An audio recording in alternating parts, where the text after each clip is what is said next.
So, Dan, whenever you're ready. Hey, Dan. Starting off with some team news ahead of West Brom. Any fresh injury concerns, and could Ryan be involved as well this weekend? Yeah, Ryan will be back, so he'll be in the matchday squad. Concerns from the Brighton game. Pablo got a knock on his calf. Hasn't trained yet. Envisage he'll be fit, but just monitoring him. Rest of the lads all fine, all managed to complete training today. Good session. So welcoming Ryan back and making sure that Pablo's fit and ready to go will be important to us. And looking ahead to West Brom, the first Black Country derby in a few years, first proper one in probably 12 years with fans. Mm-hmm. Everyone's been talking about it since the draw was made, even though you still had a replay to go. I mean, how much are you and the squad looking forward to it? Yeah, really looking forward to the game.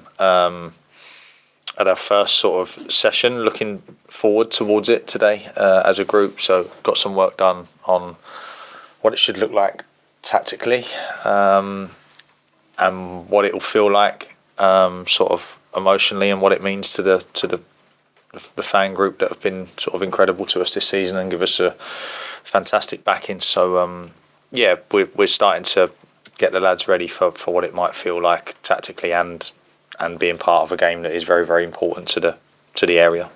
And it'll be your first experience of it as well. So what have you been told about the significance of the fixture? But also, you've spoken about how important the FA Cup is to you as well. So does it add that extra specialness, I suppose, and spice that this rivalry will be in the cup?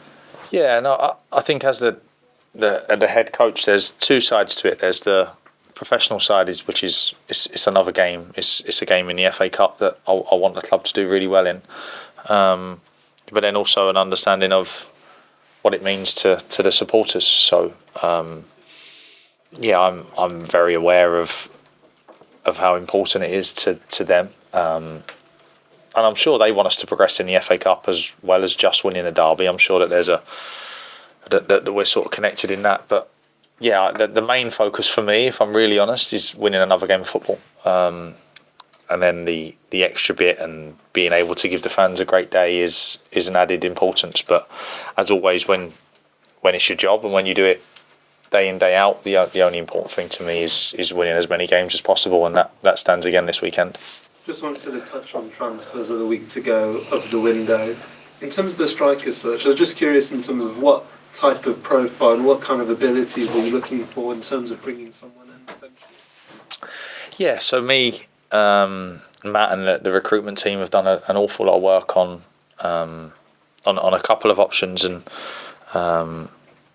meeting yesterday looks like they're not going to be doable financially for us at this point.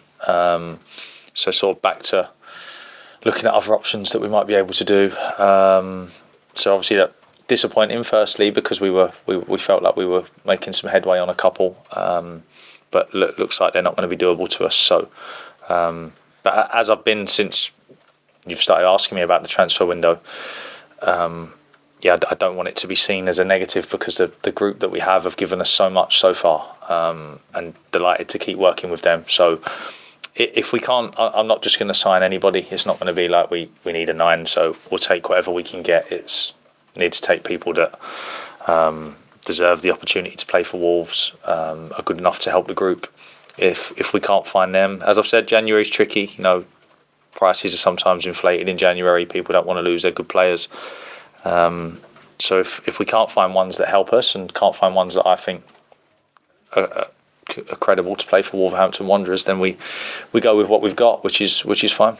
And just finally, do you have an update on Johnny potentially leaving the club, and do you expect any other departures before the end of the window? Johnny's close, I think. They're close to agreeing a deal, which will be good for obviously Johnny. Firstly, to go and play. He hasn't played regularly for a while, and like I said a month or so ago, I think really important to, and I'm sure everyone does remember what an incredible player he was for the club in some extremely successful times. Obviously, it's not done yet, and anything could happen. And if it doesn't get done, then he comes back in with the group, and we see where we go from there. But as it looks at this moment, it looks likely that Johnny will leave us this month.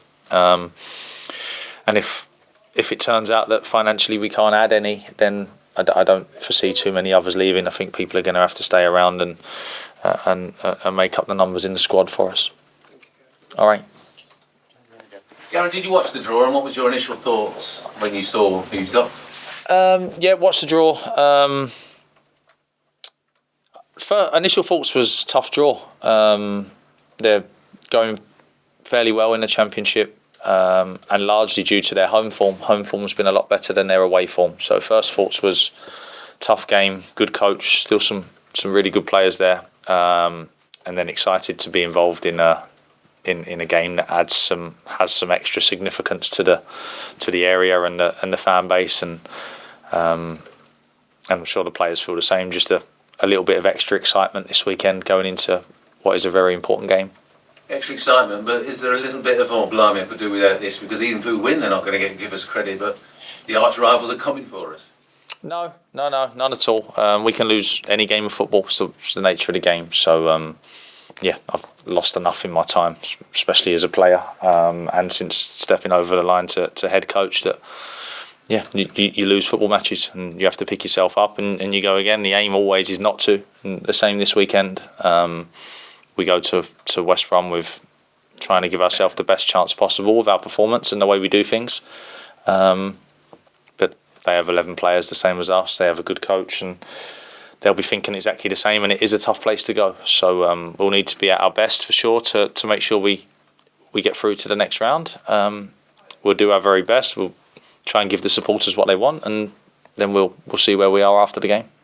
There's a long history of these two clubs. Are you aware of the FA Cup history, the fact that Albion have won 8, there's been 2 draws, and Wolves have won just once?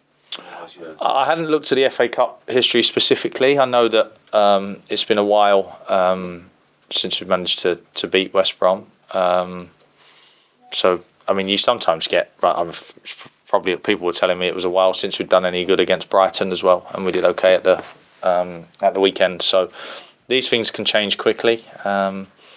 Doesn't really add anything to the actual game itself. It's a completely new game, and first time fans have been back in for the Black Country Derby for a long time. So another game with a little bit of added spice to it, but one that we approach in the same way as always. We always do our best to give ourselves the best opportunity to get a result, and that'll be no different. There's a lot of hype around the Premier League. There's a lot of money, but this is a fixture between 2 famous old clubs. They first played in the FA Cup in 1886. How do you feel to be part of that proud history of 2 famous old clubs playing in a wonderful competition? Yeah, I have some more recent history than that, but fairly really fond memories of the FA Cup growing up, just watching it as a young boy, and Wimbledon v Liverpool, I think, sticks in my mind as one of my early ones. I think Dave Besant saved a penalty. Sat in sort of Grandad's living room watching that, and that sort of special feeling you get when the FA Cup comes around. And of course, the amount of games that there are and the importance of staying in the Premier League and teams trying to qualify for Europe has maybe given a slightly different outlook on the FA Cup. But for me, there's still a real, we're always proud to be involved in it. And especially, as you say, with the extra significance of this fixture between 2 very sort of famous clubs. Excited, looking forward to it coming around on Sunday. Very early kickoff, so we don't have to wait too long once we get up on Sunday morning, and see if we can put another good result on the board, because we've been in decent form recently. Final question from me. One thing that is different about the FA Cup is the allocation of tickets to away fans. How much you're looking forward to having a whole bank behind the goal at an away ground to make this atmosphere so much special? Yeah, we've had some real special moments so far with them. Some home games, and then the Brentford away game when we won 4-1. Even the Brentford away game in the cup where we managed to dig in with 10 men. So we've had a real good connection with them and some real special moments. And I'm sure if we can do our bit and we can perform in the way that I know we can, and we can go out there and make them proud once again, I'm sure they'll be right behind us in, as you say, extra numbers this week. So looking forward to it. I'm sure the atmosphere will be incredible from both sides, and always nice to be involved in games where the atmosphere is like that. Thank you, Gary. Okay, thank you. Hello, Gary. Are all derbies the same? Because you played in quite a few different ones, I should think. I don't know if they're the same, and I don't think you ever really know about one until you've been involved in one, or at least been to watch one. So it'll be my first experience of this one, and I'll be able to tell you a bit more afterwards, probably. But the sort of the noise I hear around it makes it feel like it's a very big one. And I'm sure that's the same. I'm sure if you're in Manchester and you're involved in that one, it feels like a big one. And if you're in Glasgow, I'm sure that one feels pretty big as well. But yeah, I mean, this is the one we have, and it's one that hasn't come around too often recently. So especially with supporters in, so it feels like a special one. And looking forward to it. But I am also keen to add, without trying to dampen everything, is that we treat it like another game. You know, we need to be professional. We need to understand that we need to be calm. Of course, as in every game, you need to be up for the physical side. You need to be ready to fight and scrap. But there's still a game to be won, and you need to be in control of yourself. You need to be able to handle the ball. You need to be able to make good decisions tactically. So, yeah, it's more than just a coming together. There's a lot of other stuff that goes into trying to win this game on Sunday. And I imagine that goes double for the players, because you want to be, aggressive and all the things that you normally are, without getting too much sucked into the atmosphere. That can be a danger for players, can't it? Yeah, it can be a danger. First obvious one is like for disciplinary reasons. Yeah. You need to keep control of yourself, but also more importantly to me is decision making. I've played in many games before. My first playoff final was probably my best example, where was so sort of focused on the outcome and how important it was, that didn't perform very well at all. Was very sort of safe in my decision making. And then the next, I got fortunate enough to get 2 more goes at it, and was much better after that. So the importance of being able to control how you feel and be able to perform in the way that you always do is very, very important. So the lads understand that. We've got a group that are very good at that anyway. I think you saw that at Brighton, really, with the sort of the heightened emotions just before half time involving a few of the boys, and then to come out second half and regain control and look exactly how we needed to look again. It'd be more of that, really, and we've shown good signs already this season. So just be another test of, can we be ready enough to go and scrap when we need to scrap, but can we stay calm enough to keep control of the game? You need some of your senior players to do that occasionally, and you've got some. Actually, Craig Dawson knows exactly what this game is particularly about, but you've got some senior lads, even your captain, Matt Kilman, was talking the other night about, we need to tell the other players what it means, but, watch that line as well. Yeah, there'll be enough lads in there that have seen things like this before, so they'll all be well aware of the best way, and it's an individual thing. I always found it better to not think too much about the game until you got really close to it, because you end up being too high too early if you start building up to it the day before. But the lads will all have their own individual ways of making sure they're ready come 11:45. And yeah, they are. There's some good senior players in there that can keep control of anyone that maybe starts to go away from where we need.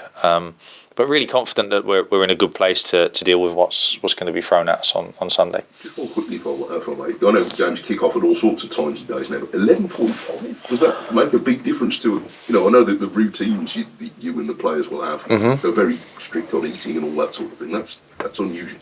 Yeah, it's probably the earliest pre-match meal I've ever been involved in. Apart from maybe when I was under 10s. We had a few 10 o'clock kickoffs then. Bacon and eggs. Yeah.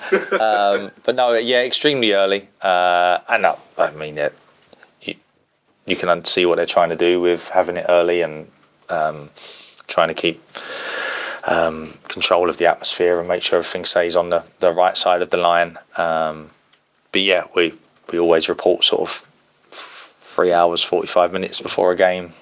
Pre-match is 3.5 hours before, so it'll be an early one for the boys, but it'll be an early one for their lads as well. So we just make sure we get ready, and by 11:45 on Sunday, I'm sure we will be. Great. Okay, right, that's it for camera. We'll switch them off and move on to ratings. Who wants to?